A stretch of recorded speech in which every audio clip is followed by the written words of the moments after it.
Что такое миграция? Нужна она миграция, не нужна? Твердое убеждение нужна. Потому что при том, что у нас 80% страны очень мало населено, и нам не хватает трудовой ресурс, к сожалению, у нас недостаточно, я думаю, что нужно. Если мы хотим осваивать Сибирь, Дальний Восток, тем более создали это министерство. Вопрос другой, какая миграция нужна?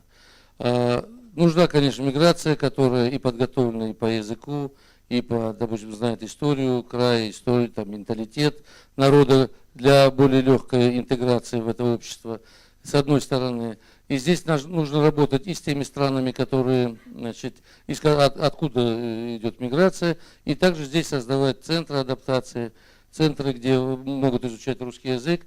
Миграция тоже может быть разного типа. Есть миграция временная, там сезонная. Может быть, там не надо глубоко изучать там и язык, и особенности страны. А если приезжаешь на год, два, три, или же вообще хочешь натурализоваться, конечно, надо все хорошо знать, чтобы быть полноценным членом общества. А одновременно с этим хотел бы сказать, что должна она быть целенаправленной, не так, чтобы вот просто приняли мы людей. И они все, естественно, знаете, как броуновское движение бывает, а потом они все собираются около больших городов в основном. Это Москва, Санкт-Петербург, другие большие города. А должно быть целенаправленно именно по тем, где трудовые ресурсы нужны и какие трудовые ресурсы нужны. Там среднетехнический персонал, там аграрии или там, допустим, какие-то другие отрасли, значит, экономики нашей страны. Потому что миграция нужна в основном пока в основном нужна для решения экономических вопросов.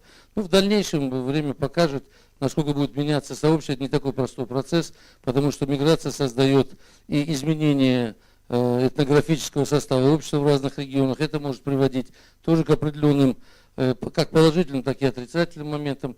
И плюс ко всему я хотел бы сказать, что мы должны также использовать наряду с миграцией и внутренний момент, связанный с нашим населением.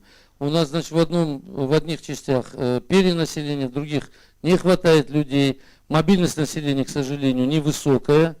И вот если мы используем и переселенческие вот эти варианты наших граждан, нашей страны, это тоже позволит определенным образом и на тех экономических направлениях, в тех регионах, которые необходимы стране, которые необходимы для ее дальнейшего развития. Так что я думаю, вопрос очень важный, нужный.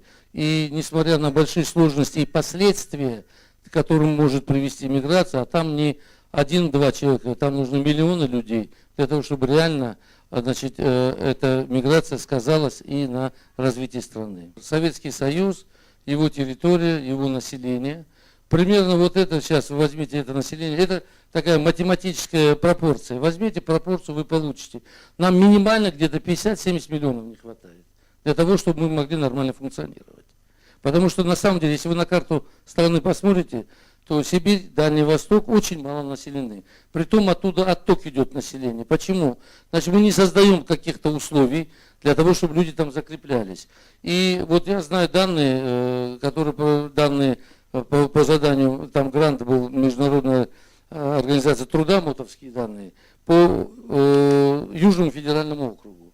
Так вот там семьи, ну, средний возраст 25-35 лет, они до 70% готовы переехать в любую точку страны, Сибирь, Дальний Восток, любой регион, при наличии определенных условий. Подъемное, жилье, нормальная работа.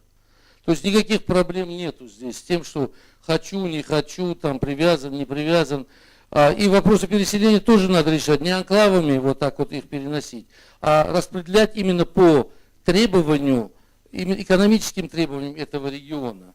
А если мы будем учитывать эти моменты, то, я думаю, и расселение будет нормальным. И здесь легче будет в плане вот, ну, как бы регулирования этого интернационального региона. Это не будет создавать какие-то очаги национальные, отдельные, а это будет какое-то распределенное население. И, в принципе, это и правильно. Сегодня необходимо государству в первую очередь, наверное, направить целенаправленно вот эти потоки миграции, которые, безусловно, и трудовых мигрантов, которые нам нужны для нашего государства. Об этом, в принципе, сейчас активно говорят и ведутся очень большие по этому поводу дискуссии, потому что, в принципе, когда идет порядок, когда целенаправленно приезжают мигранты и специализированные, которые знают свою профессию и готовы служить и работать в тех или иных структурах, естественно, безусловно, это все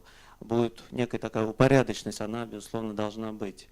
Потому что на сегодняшний день вот информационная составляющая, мы, конечно, видим, что о мигрантах говорят все с негативной точки зрения, и ежедневно мы видим с вами картинки с телеканалов, когда вот в таких специальных курточках ФМС приходят с облавами и в подвальные помещения, и на стройплощадках, и многих других совершенно неадаптированных условиях застают мигрантов в таких нежитейских, нечеловеческих отношениях, а в первую очередь все-таки мигранты, они же люди, да, то есть и они так же, как и, наверное, во многих странах мира, должны иметь какие-то соответствующие условия для жизни, и, соответственно, тот, кто предоставляет им трудовые места, должны об этом заботиться.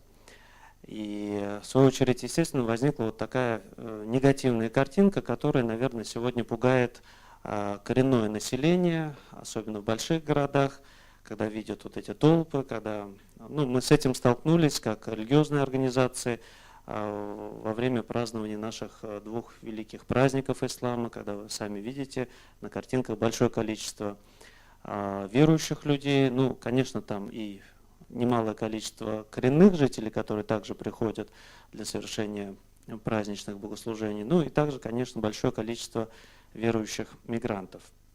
И, в принципе, на сегодняшний день у них полностью, как и у нас, есть такие же права на свободу совести, свободу вероисповедания, так как в Конституции это четко прописано, что Конституция гарантирует человеку и гражданину свободу на вероисповедание. Поэтому, когда возникает вопрос о нехватке мечети в Москве, да, то нам автоматически говорят, а для чего вы кому, мигрантам хотите строить?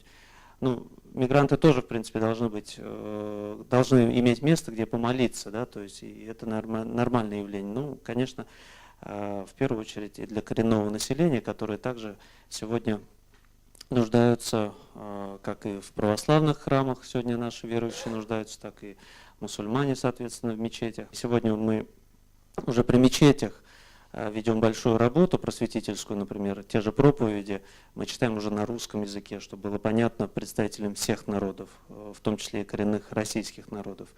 В наших учебных заведениях медресе воскресных мы ведем работу и преподаем уже русский язык для мигрантов, чтобы они могли интегрироваться в обществе. И, в принципе, мы, религиозные организации, конечно, этому пытаемся содействовать.